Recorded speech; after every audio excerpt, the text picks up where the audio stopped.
نحمدہ ونصلی ونسلم علی رسولہ الکریم اما بعد فاعوذ باللہ من الشیطان الرجیم بسم اللہ الرحمن الرحیم اشداء علی الکفار رحماء بینہم وقال النبی صلی اللہ علیہ وسلم ارحم من امتی بامتی ابی بکر او کما قال النبی صلی اللہ علیہ وسلم۔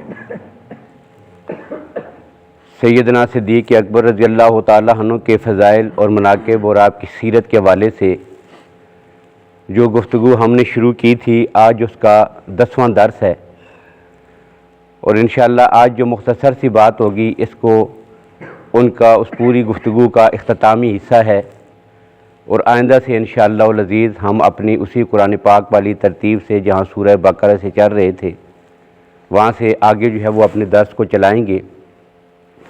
تو آج کی گفتگو میں جو اختتامی باتیں آپ کے سامنے عرض کرنی ہیں کہ گزشتہ گفتگو میں نے یہ بات عرض کی تھی کہ یہ تمام صحابہ کرام رضی اللہ تعالیٰ عنہ اور بالخصوص سیدنا علی المرتضیٰ رضی اللہ تعالیٰ عنہ اور سیدنا صدیق اکبر، ان کی آپس میں انتہا درجے کی محبت، آپس میں پیار، ایک دوسرے کے ساتھ تعلقات، آپس میں اٹھنا بیٹھنا اور سارے معاملات تھے۔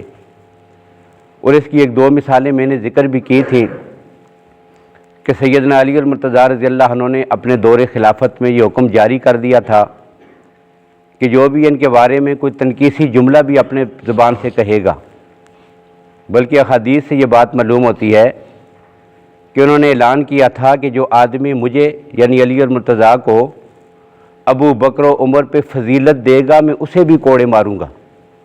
اتنی اجازت بھی نہیں تھی، تو توہین کی تو اجازت ہو ہی نہیں سکتی، اتنا مقام اور مرتبہ تھا ان کے ہاں۔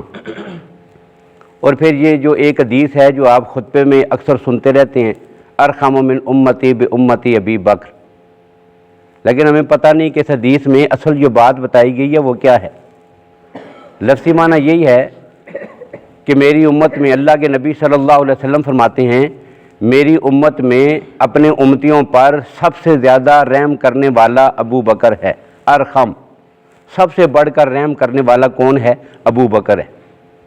اور دوسرے جملے میں ہم کہتے ہیں اشدہم فی امر اللہ عمر، اللہ کے احکام کے سلسلے میں سب سے زیادہ جس کے مزاج میں سختی ہے وہ حضرت عمر ہیں۔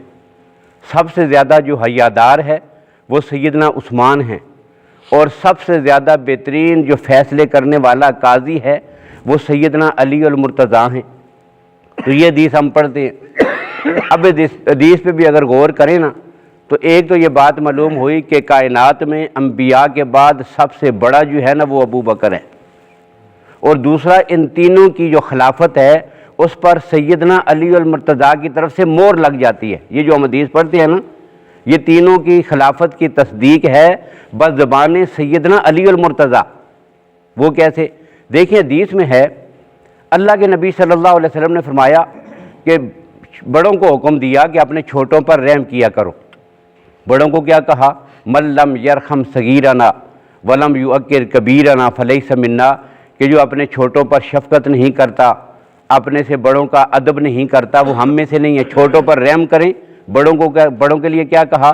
چھوٹوں کو کہا کہ بڑوں کا ادب کریں، بڑوں کو کہا کہ تم چھوٹوں پر شفقت اور رحم کرو۔ تو جو بڑا ہوتا ہے نا اس کا منصب حدیث میں کیا بتایا گیا ہے؟ اپنے سے جتنے چھوٹے ہیں ان پر رحم کرے۔ اور امت میں اگر سب سے زیادہ رحم کرنے والا جو ہے وہ ابو بکر ہے تو پتہ چلا کہ سب سے بڑا بھی وہی ہے، اس لیے کہ بڑوں کو جو حکم ہے تو سب سے بڑا جو ہے اسی کو ارحم کہا گیا۔ جو ارحم ہوگا وہ پوری امت میں سب سے اعظم اور اکبر ہوگا، تو وہ کون ہے؟ وہ سیدنا صدیق اکبر۔ اب پہلی بات، اور دوسری بات یہ کہ جب کسی بھی خلیفہ کی، کسی بھی حکمران کی، کسی بھی صاحب اقتدار کی، کسی بھی امیر المومنین کی جب خلافت قائم ہوئی ہے تو اپنی خلافت میں وہ آدمی قاضی نہیں ہوتا۔ مثلا حکمران اور سربراہ مملکت یا خلیفہ یا امیر المومنین اور ہوتا ہے، اور ان کی رعایا میں جو قاضی ہوتے ہیں، جو فیصلہ کرنے والے، جس کو آپ جج کہتے ہیں، صدر جو ہے وہ ملک کا جج نہیں ہوتا، جج الگ ہوتے ہیں، صدر مملکت یا امیر الگ ہوتا ہے۔ اب حضرت علی رضی اللہ عنہ کا منصب کیا ہے؟ وَأَقْضَاهُمْ عَلِيٌّ، سب سے بڑے فیصلے کرنے والے علی ہیں۔ اور جب آپ کا دور خلافت آیا تو آپ کے دور خلافت کے آخری حصے میں آپ کی شہادت ہو گئی۔ اپنے دور خلافت میں تو وہ قاضی نہیں تھے. سیدنا علی المرتضیٰ رضی اللہ تعالیٰ عنہ جب امیر المومنین تھے، آپ کا دور خلافت تھا، پھر تو آپ امیر المومنین ہیں. قاضی کون ہیں؟ قاضی شریح ہیں، دوسرے ہیں. ان کے دور کے قضات تو یہ ہیں. اس دور میں تو آپ کے فیصلے نہیں تھے، یہ قاضی فیصلے کرتے تھے. اب آپ قاضی کب تھے جس کو اللہ کے نبی نے فرمایا اقضاہم علی، سب سے بڑا قاضی جو ہے وہ علی ہے. یہ آپ کا دور قضا کب گزرا ہے؟ تو یاد رکھیے گا، جب خلافت تھی نا سیدنا صدیق اکبر کی، ان کا مشیر اس دور کا قاضی بھی علی ہے. جب خلافت ہے فاروق اعظم کی، اس دور کا قاضی بھی علی ہے. یہ فیصلے ہوا کرتے تھے. اور یہاں تک کہ حدیث میں موجود ہے، سیدنا حضرت عمر رضی اللہ تعالیٰ عنہ فرماتے تھے لولا علی لہلک عمر. ایک فیصلہ ہوا نا، اس فیصلے میں بعد میں جب تحقیقات ہوئی تو سیدنا علی رضی اللہ عنہ تک بات پہنچی. انہوں نے کہا نہیں، یوں فیصلہ ہونا چاہیے تھا. اب تحقیق کی گئی تو بات وہی تھی جو سیدنا علی فرما رہے تھے. اب حضرت عمر فرمانے لگے لولا علی لہلک عمر، اگر آج علی نہ ہوتا نا تو عمر تو اپنا نقصان کر بیٹھتا. تو قاضی کون تھا؟ قاضی علی ہیں. سیدنا عثمان رضی اللہ عنہ کا دور ہے تو قاضی علی ہیں. تو جن تینوں کے ادوار میں سیدنا صدیق اکبر، فاروق اعظم، حضرت عثمان، حضرت علی قاضی ہیں، تو پتہ کیا چلا؟ وہ قاضی تب ہی ہیں کہ ان تینوں کی خلافت بھی برحق اور درست ہے. یہ مور تصدیق ہے. تو یہ وہ شخصیت ہے. اور پھر جو وہ اگلی بات جو کر رہا ہوں، نبی اکرم صلی اللہ علیہ وسلم کی لخت جگر سیدہ فاطمہ الزہرا رضی اللہ تعالیٰ عنہ، ان کا نکاح مبارک ہوا سیدنا علی المرتضیٰ رضی اللہ تعالیٰ عنہ سے. اب یہ آپ کو پتہ ہے اور حقیقت یہ ہے کہ یہ نکاح کیسے ہوا اور اس کی اصل تاریخ چلانے والے اور بات چلانے والے کون ہیں، نکاح کے گواہ کون ہیں، اس کا خرچہ برداشت کرنے والے کون ہیں، نکاح کی تیاری کرنے والے کون ہیں، اور سارا انتظام کرنے والا کون شخصیات ہیں. تو ایک کتاب ہے کتاب الاموالی ابو جعفر طوسی کی، جلاء العیون ملا باقر مجلسی کی ہے، کشف الغمہ ہے، بخار الانوار ہے. ان کتب میں یہ ساری روایات موجود ہیں. کیا صدیق اکبر رضی اللہ تعالیٰ عنہ حضرت عمر رضی اللہ عنہ کے پاس پہنچے، وہ ایک باغ میں موجود تھے، یہ ان کے پاس گئے. آپس میں دونوں نے مشورہ کیا کہ بھائی علی اور مرتضیٰ رضی اللہ عنہ سے کہنا چاہیے کہ یہ ان کو نکاح کی ضرورت ہے اور پیغمبر کی لخت جگر سیدہ فاطمہ سے بہتر ان کے لیے کوئی رشتہ نہیں ہے، تو ان کا رشتہ وہاں سے ہو جائے. انہوں نے کہا ٹھیک ہے. اور ساتھ ہی صدیق اکبر یہ بھی کہتے ہیں کہ عمر مجھے پتہ ہے علی جو عذر پیش کریں گے وہ یہی کہیں گے کہ میرے پاس مال و دولت نہیں ہے، خرچہ ہی نہیں ہے، میں نکاح کیسے کروں گا. تو اس سلسلے میں اگر ضرورت ہوئی تو جلاء العیون کی روایتیں فرماتے ہیں کہ اگر ضرورت ہوئی تو ابو بکر کہتے ہیں میں اپنے بھائی علی کی مدد کروں گا. اب کیا ہوا؟ دونوں ملے، جا کر سیدنا صدیق اکبر رضی اللہ تعالیٰ عنہ حضرت علی رضی اللہ عنہ کے پاس، ان کے گھر میں جا کے ان سے ملاقات کی کہ جی ہماری رائے اور مشورہ یہ ہے کہ آپ جائیں اور نبی اکرم صلی اللہ علیہ وسلم سے اس رشتے کی بات کریں. اب دیکھیں سیدنا علی المرتضیٰ نے بالکل وہی بات کی کہ جو سیدنا صدیق اکبر نے پہلے ہی کہہ دی تھی. علی کہیں گے کہ میری مالی پوزیشن نہیں ہے. اب جناب علی نے یہی بات کہی. انہوں نے کہا امیر المومنین، انہوں نے کہا کہ حضرت جی آپ جب وہ بڑے ہیں آپ نے یہ بات کہہ دی ہے لیکن میری ابھی پوزیشن نہیں.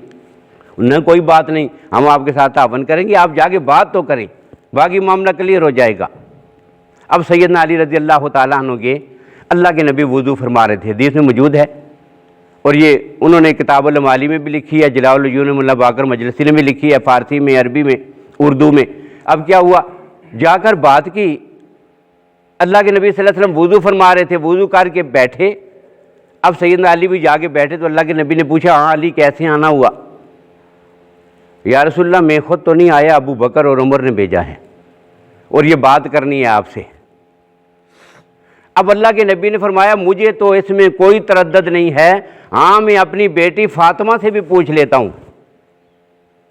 اب یہاں سے پتہ کیا چلا کہ بیٹی کی رضامندی بھی پوچھ لینی چاہیے. سیدہ فاطمہ الزہرا سے کائنات میں بڑی بیٹی کسی کی نہیں ہے، اور آقا کائنات سے زیادہ عظمت والا بھی اللہ کی کائنات میں کوئی نہیں ہے. یہ عظمت کی منافی نہیں ہے، پوچھ لینا چاہیے. اب بیٹی سے پوچھوں گا. اب جو اللہ کے نبی صلی اللہ علیہ وسلم نے جا کے سیدہ فاطمہ سے عرض کی، ارشاد فرمایا تو سیدہ فاطمہ چپ ہو گئی.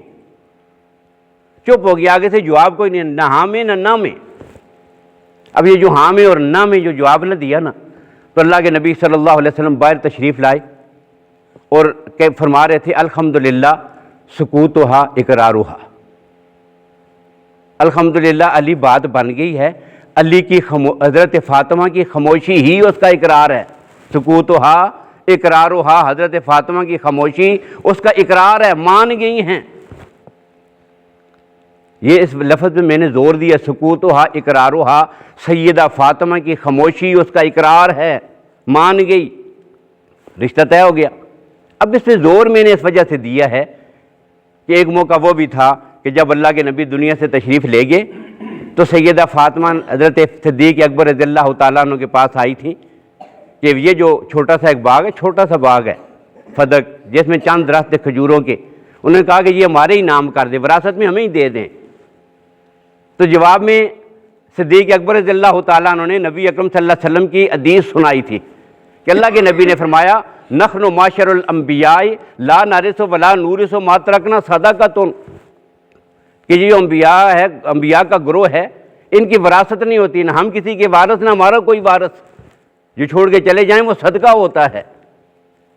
اور صدیق اکبر نے فرمایا کہ جس طرح رسول اللہ صلی اللہ علیہ وسلم کے دور میں یہ سلسلہ چل رہا تھا نا کہ اس مال کی آمدن آل بیت پہ اور آپ پہ خرچ ہوتی تھی، اب میرے دور میں بھی بالکل اسی طرح خرچ ہوگی جس طرح اللہ کے نبی کر رہے تھے، اس میں ایک بال کے برابر بھی رد و بدل ہم نے نہیں کرنا۔ اب کیا ہوا، سیدہ فاطمہ چپ ہو گئی، کیا ہوا، فسکتت، سیدہ فاطمہ نے سکوت اختیار فرما لیا۔ اب یہ جو سکوت اختیار فرما لیا نا تو دشمن کیا کہتے ہیں، ناراض ہو گئی، چپ ہو گئی کا مطلب ہے ساری زندگی بولی ہی نہیں، بس دشمنی بنا لیجیے یہاں سے۔ بھائی یہاں سکتت کا معنی چپ ہو گئی، یہاں چپ ہو گئی کا معنی اگر یہ ہے کہ دشمنی بن گئی، بس آپ تو ساری زندگی بولی ہی نہیں، تو وہاں کیا ہے، جب اللہ کے نبی نے رشتے کی بات کی تھی، اللہ کے نبی فرما رہے تھے لوگوں سنو سکوتہا اقرارہا، سیدہ فاطمہ کو چپ ہو جانا، اس کا بات کو مان لینا ہے۔ اور یہاں سیدنا صدیق اکبر کی حدیث سن کر رسول اللہ کی سیدنا صدیق اکبر کی زبان سے یہ مان لینا نہیں ہے، تو پتہ کیا چلا، سکوتہا کا معنی سکتت کا معنی یہ ہے کہ حدیث سنی، فرمایا علی ابو بکر ٹھیک کہتے ہو، اب اس میں ناراضگی کی کون سی بات ہے۔ اور عجیب بات یہ ہے کہ سیدنا نبی اکرم صلی اللہ علیہ وسلم کے دور میں یہ جو آل بیت پہ خرچہ ہوتا تھا نا مال کا، ان کا جو حصہ تھا، اس کی تقسیم کے لیے ڈیوٹی تھی سیدنا علی المرتضیٰ کی۔ اب دور صدیق اکبر ہے، پھر بھی ڈیوٹی سیدنا علی المرتضیٰ کی ہے۔ جب دور فاروق اعظم، دور عثمان ہے، پھر بھی ڈیوٹی انہیں کی ہے۔ اپنے دور خلافت میں تو ڈیوٹی ہے ہی ان کی۔ اب یہ تقسیم اسی طرح وہی کرتے رہے ہیں، اب کوئی اور نہیں تھا درمیان میں کہ جو روکتا یا کمی کرتا یا ان کی آمدن میں یا خرچ میں یا آل بیت کو دینے میں کسی قسم کو گڑبڑ کرتا، ایسا کوئی معاملہ نہیں تھا۔ تو یہاں سے ہو گیا جی رشتہ طے۔ رشتہ ہونے کے بعد اگلی بات کیا ہوئی، اب حدیث میں ہے، انہی کتب میں، ابن ماجہ میں، دیگر کتب میں، احادیث میں، کہ ایک موقع پر سیدنا علی رضی اللہ تعالیٰ عنہ کو اللہ کے نبی نے بلایا، آؤ علی، اب جو ہے وہ رشتہ جو آپ کی بات طے ہو گئی ہے، اب اس کو مکمل کر لیتے ہیں، شادی ہو جائے۔ عرض کہ یا رسول اللہ کچھ نہیں ہے میرے پاس، بس ایک زرہ ہے۔ اللہ کے نبی نے فرمایا وہی لے آؤ، جاؤ بازار میں جا کے بیچ آؤ۔ ایک آدمی سن رہا تھا، ایک آدمی کی مجبوری ہے نا، اس نے اپنی چیز بیچنی ہے۔ ہم کس انتظار میں بیٹھے ہوتے ہیں، بھائی دیکھتے رہتے ہیں، بھائی چلو اس کو کوئی مجبوری پڑ جائے گی، یہ بیچے گا، اونے پونے داموں جو پھینکے گا اور میں اس سے خرید لوں گا۔ سستی کون دیتا ہے، مجبوری پڑ جاتی ہے، مکان بیچ دیا، گاڑی بیچ دی، کوئی جگہ بیچ دی، کوئی بھی بیچ دی، ہم اس کے پیچھے پڑے رہتے ہیں، تلاش کریں کسی کو، کوئی مجبور آدمی ملے اور اس سے خریدیں۔ اب یہاں بھی ایک آدمی تاک میں پیچھے پیچھے پھیر رہا تھا کہ دیکھتے ہیں علی کی مجبوری ہے اور اس کی زرہ ہے۔ وہ بلٹ پروف جیکٹ ہوتی تھی لوہے کی جو جہاد کے طور پہ پہنتے تھے، اس کو زرہ کہتے ہیں۔ اب وہ تھی سیدنا علی المرتضیٰ رضی اللہ عنہ کی۔ انہوں نے کہا چلو ابھی یہ بیچ دو، بعد میں گنجائش بنی تو اور خرید لینا، یہ شادی والا مسئلہ تو طے ہو، چلو جا کے بازار میں بیچ آؤ۔ اب وہ بازار کی طرف نکلے، وہ جو آدمی پیچھے لگا ہوا تھا نا وہی پیچھے نکل گیا، میں خریدوں گا۔ اب بازار میں جا کے آواز لگائی، ایک آدمی آیا، 400 درہم میں، 400 دراہم، 400 درہم میں اس کا سودا ہوا۔ اور اس آدمی نے پھر جس کے ساتھ سودا ہوا اس نے 800 درہم میں خرید لی۔ یہ ہے جی مجبوری سے فائدہ اٹھانے والے لوگ، لیکن یہ فائدہ دنیا کا وہ نہیں اٹھا رہے، یہ آخرت کا فائدہ اٹھانے والے ہیں۔ اور پتہ ہے یہ سودا کرنے والا کون ہے، یہ سیدنا عثمان ہیں حضرت عثمان نے 400 کی جو زرہ تھی وہ خریدی ہے جی 800 درہم میں، دگنی قیمت دے کر، اور جب خرید لی زرہ اپنے ہاتھ میں پکڑی، پیسے گن کے ان کے ہاتھ میں دے دیے، اب کہنے لگے علی یہ زرہ آپ کے ساتھ زیادہ خوبصورت لگتی ہے، پیسوں کی ضرورت مجھ سے زیادہ آپ کو ہے، ان پیسوں کے مالک مجھ سے زیادہ آپ ہیں، اور یہ زرہ مجھ سے زیادہ خوبصورت آپ کے ساتھ لگتی ہے، پیسے بھی دے دیے اور زرہ بھی واپس کر دی، 800 درہم بھی دی اور زرہ بھی۔ سیدنا علی واپس آئے اور واپس آ کر وہ زرہ بھی حضور کے سامنے رکھی، 800 درہم رکھ دیے۔ اللہ کے نبی نے فرمایا یہ کیا ہوا ہے؟ تو کہنے لگے جی عثمان مل گیا تھا۔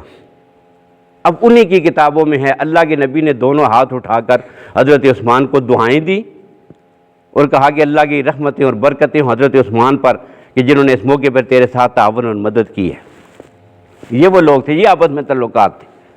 اور پھر سیدنا صدیق اکبر کو اللہ کے نبی صلی اللہ علیہ وسلم نے حدیث میں موجود ہیں، دونوں ہاتھوں سے پکڑ کر وہ درہم اٹھائے، دونوں ہاتھوں سے پکڑ کر علی صدیق اکبر کی جولی میں ڈالے، فرمایا جاؤ بازار میں ابتا اساس البیت، گھر کی اور ضرورت کے لیے جو سامان کی ضرورت ہے، جو چیزیں ہیں وہ ساری وہ خرید کر شادی کے لیے لاؤ، اور یہ خریداری کرنے والا سیدنا علی کی شادی کی ابو بکر ہے۔ اب پھر یہ نکاح کا موقع آیا، اللہ کے نبی صلی اللہ علیہ وسلم نے اسامہ سے کہا، اسامہ بن زید سے کہا کہ چلو جا کے ابو بکر کو بھی بلا کے لے آؤ، عمر کو بھی بلا کے لے آؤ، 6 انصار صحابہ، 6 مہاجرین صحابہ، ان کو بلا کے مسجد میں لاؤ، اور نکاح ہوگا علی المرتضیٰ کا، اور اس نکاح کے گواہ ابو بکر و عمر ہوں گے۔ اب وہاں پہ وہ نکاح ہو جاتے ہیں۔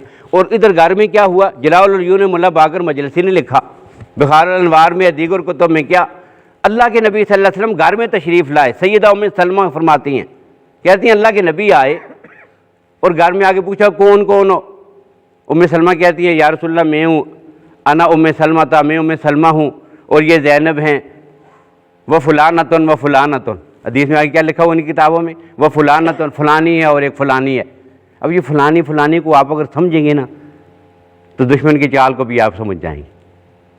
2 کا نام لکھا ہوا ہے جی، 2 کا انہوں نے کیا کیا؟ نام لکھا ہوا۔ سیدہ ام سلمہ میرے پیغمبر کی زوجہ محترمہ ہیں، کائنات کے مومنوں کی ماں ہیں۔ سیدہ زینب بھی رسول اللہ کی زوجہ محترمہ ہیں۔ آگے 2 اور بیویاں، وہ بھی پیغمبر کی بیویاں ہیں اور کائنات کے مومنوں کی مائیں ہیں، لیکن روایت کرنے والے پہ موت پڑتی ہے، نام نہیں لکھتا، کہتا ہے فلانی ہے اور فلانی ہے۔ یہ فلانی اور فلانی کیوں کہا؟ اتنی جلن ہے، اتنی تکلیف ہے اس ظالم کو کہ وہ پیغمبر کی 2 بیویوں کا نام بھی نہیں لکھ سکتا، اور تھیں کون؟ عائشہ اور حفصہ، ابو بکر کی بیٹی اور حضرت عمر کی بیٹی عائشہ اور حفصہ تھی، ان کا نام نہیں لیتا نا، ضد میں آ کر، تعصب میں، بغض میں، کہتا ہے فلانی تھی اور فلانی تھی، 4 تھیں۔ لیکن پھر آگے چل کر اس فلانی کے بغیر کام نہیں چلا نا، تو پھر کیا ہوا؟ وہ سیدہ عائشہ خود ہی آگے پھر روایت کرتی ہیں، اللہ کے نبی کیا کہ چلے گئے، کیا کہا کہ جی میری بیٹی کی شادی ہے، گھر میں تیاری کرو۔ اب کہتی ہیں سیدہ عائشہ کہتی ہیں رضی اللہ تعالی عنہ، ہم نے مٹی اٹھا کے لائی، مٹی کھود کر اٹھا کے لائی گھر میں اپنے حجرے میں، اور پھر جو اس مٹی کو گوندھ کر ہم نے گھر میں گارا لگا کے گھر کو بہترین سجا کے تیار کیا ہے، اپنی بیٹی سیدہ فاطمہ کی شادی ہے۔ اور کہتی ہیں اللہ کی قسم ہم نے ساری شادیوں میں سے اتنی خوبصورت شادی کوئی نہیں دیکھی جتنی ہم نے اپنی بیٹی فاطمہ کی شادی خوبصورت دیکھی ہے۔ یہ وہ مائیں ہیں نا ہماری، اور یہ وہ آپس میں تعلقات ہیں ان کے۔ پھر کہاں تک ان تعلقات کی بات ختم کرنی ہے میں نے؟ نبی سیدنا علی المرتضیٰ رضی اللہ تعالیٰ عنہ کی زوجہ والدہ محترمہ ہیں۔ آپ کی والدہ کا پتہ ہے آپ کو کیا نام ہے؟ سیدنا علی رضی اللہ تعالیٰ عنہ کی جو والدہ محترمہ ہیں، آپ کی والدہ کا نام بھی فاطمہ ہے۔ یہ فاطمہ بنت اسد ہیں، سیدہ فاطمہ بنت اسد رضی اللہ تعالیٰ عنہ، یہ فاطمہ علی المرتضیٰ کی والدہ ہیں، رسول اللہ صلی اللہ علیہ وسلم کی چچی ہیں۔ اور یہ وہ فاطمہ ہیں کہ جب ان کی وفات ہوئی اور اللہ کے نبی صلی اللہ علیہ وسلم نے ان کے لیے دعا کرتے ہوئے فرمایا تھا لوگو رحمت اللہ علیہ، اللہ کی اس پر رحمت ہو، امی بعد امی، دنیا میں اگر میری ماں کے بعد مجھے سب سے زیادہ کسی سے محبت اور تعلق تھا تو وہ میری یہی ماں سیدہ فاطمہ ہیں جن کی آج وفات ہوئی ہے۔ یہ سیدنا علی المرتضیٰ کی والدہ محترمہ، رسول اللہ کی چچی، ان کی وفات ہوئی، اور جب ان کو قبر میں اتارنے کا وقت ہوا تو قبر میں اوپر سے جو ہے وہ آپ کے جسد عطر اٹھا کے دینے والے صحابہ، اور قبر میں 2 آدمی کھڑے تھے جی، علی اور مرتضیٰ کی والدہ کے دفن کرتے ہوئے قبر میں 2 آدمی کھڑے ہیں، ایک سرانے کی طرف ایک پاؤں کی طرف، اور جو سرانے کی طرف کھڑا ہے وہ محمد رسول اللہ صلی اللہ علیہ وسلم کی ذات ہے، اور دوسری طرف ان کے ساتھ جو کھڑے ہیں وہ سیدنا صدیق اکبر ہے۔ یہ تعلقات ہیں۔ اور پھر جب سیدہ فاطمہ رضی اللہ تعالیٰ عنہ پیغمبر کی بیٹی بیمار ہیں تو اس بیماری کی حالت میں آپ کی تیمارداری کرنے والا گھر میں کون ہے؟ صدیق اکبر رضی اللہ تعالیٰ عنہ کی بیوی اسماء بنت امیس۔ جتنے دن سیدہ فاطمہ بستر پر بیمار رہیں، گھر میں 24 گھنٹے آپ کی تیمارداری، خدمت، دوائی دینی، خوراک دینی، کھانا کھلانا، کپڑے بدلنا، ہاتھ منہ دھونا، سارے انتظام کرنا، یہ کس کی ڈیوٹی تھی؟ صدیق اکبر کی بیوی سیدہ اسماء بنت امیس کی۔ وہ گھر میں ڈیوٹی کر رہی ہیں، اور مصلی پہ نماز پڑھانے والا مسجد کا امام کون ہے؟ امیر المومنین سیدنا صدیق اکبر۔ اور حدیث میں موجود ہے جب بھی نماز کا وقت ہوتا 5 نمازوں میں علی اور مرتضیٰ نماز پڑھنے کے لیے پیچھے آتے، اور جیسے نماز ختم ہوتی صدیق اکبر اور فاروق اعظم دونوں پوچھتے تھے بتاؤ پیغمبر کی لخت جگر کا حال کیا ہے، ان کی طبیعت اب کیسی ہے، ہر نماز میں پوچھتے تھے۔ اور پھر آخر کار کیا ہوا؟ سیدہ فاطمہ الزہرا رضی اللہ تعالیٰ عنہ کی وفات ہوئی۔ جب آپ کی وفات ہو گئی، اور حدیث میں موجود ہے یہ دنیا والوں کے لیے اتنا بڑا صدمہ تھا، انہیں یوں لگتا تھا کہ آج فاطمہ نہیں، فاطمہ کے والد اللہ کے نبی کی وفات ہو گئی ہے۔ یعنی کہتے ہیں کہ جتنا صدمہ ہمیں رسول اللہ کی وفات سے ہوا تھا، بالکل وہی صدمہ مدینہ طیبہ کی وہی فضا جو آج سیدہ فاطمہ رضی اللہ عنہ کی وفات کی وجہ سے ہوئی ہے، وہی دوکھور صدمہ۔ اور پھر جنازہ تیار کیا گیا، جنازہ تیار ہوا، صفیں بن گئیں، اب جنازہ کون پڑھائے گا؟ تو احادیث میں موجود ہے، ایک حدیث میں ہے سیدنا علی المرتضیٰ رضی اللہ تعالیٰ عنہ آئے اور سیدنا اخذہ بذبحین، صدیق اکبر کے دونوں بازوؤں سے پکڑ لیا۔ ایک ہوتا ہے نا ایک بازو سے ہاتھ سے پکڑنا، اور یہاں پر بذبحین دونوں بازوؤں سے پکڑ کر آگے مصلی پہ لا کے کھڑا کر دیا۔ فرمایا ابو بکر پیغمبر کی لخت جگر سیدہ فاطمہ کے جنازہ تو پڑھائے گا۔ اب انہوں نے کہا بھی تھا علی یہ آپ کی زوجہ محترمہ ہیں، آپ کا رشتہ رسول اللہ سے زیادہ ہے، ان کے ساتھ تیرا تعلق زیادہ ہے، آپ جنازہ پڑھائیں گے۔ تو صدیق اکبر رضی اللہ تعالیٰ نے حضرت علی المرتضیٰ رضی اللہ تعالیٰ عنہ نے فرمایا تھا ما کنت لاتقدم وانت خلیفۃ رسول اللہ، تجھے میرا نبی اپنے مصلی پر جان نشین بنا کے گیا ہے، آپ کے ہوتے ہوئے میں آگے کھڑے ہو کے کیسے جنازہ پڑھا سکتا ہوں؟ اور پھر صدیق اکبر رضی اللہ تعالیٰ عنہ آگے کھڑے ہوئے اور سیدہ فاطمہ الزہرا کا جنازہ پڑھایا۔ یہ وہ تعلق تھے، یہ وہ نسبتیں تھیں، یہ وہ پیار تھا، یہ وہ محبت تھی جس کو دنیا آج چھپاتی ہے، اور اہل کفر جو ہے وہ اس کو چھپانے کی کوشش کرتے ہیں۔ اصل میں قرآن پاک نے جو نقشہ بیان کر دیا تھا اشداء علی الکفار رحماء بینہم، تو یہ وہ مقدس شخصیت ہے۔ اللہ کے فضل و کرم سے ہم نے بھی اپنا تھوڑا سا حصہ ڈالا کہ 10 دن تک مسلسل جو ہے وہ ان کے متعلق گفتگو ہوئی، کچھ تعارف، ایک نقشہ تھا ہمارے دل و دماغ میں آ گیا ہے۔ یہ اس وجہ سے بھی ضروری ہے کہ ہمارے ایمان کی حفاظت کرنے کے لیے یہ بنیادی چیزیں ہیں، یہ عقائد کے ساتھ تعلق رکھتی ہیں، ان کو جو ہے ذہن میں رکھنا یہ بھی ضروری ہے۔ تو اللہ تعالیٰ ہم سب کو، تمام صحابہ کرام رضی اللہ تعالیٰ عنہم، آل بیت کی سچی عقیدت اور محبت نصیب فرمائیں، اور ان کے نقش قدم پہ چلنے کی توفیق نصیب فرمائیں۔ اللہم لک الحمد کما انت آلہ، فصل وسلم علی سیدنا محمد کما انت آلہ، وفعل بنا ما انت آلہ فإنک آل التقوی و آل المغفرہ۔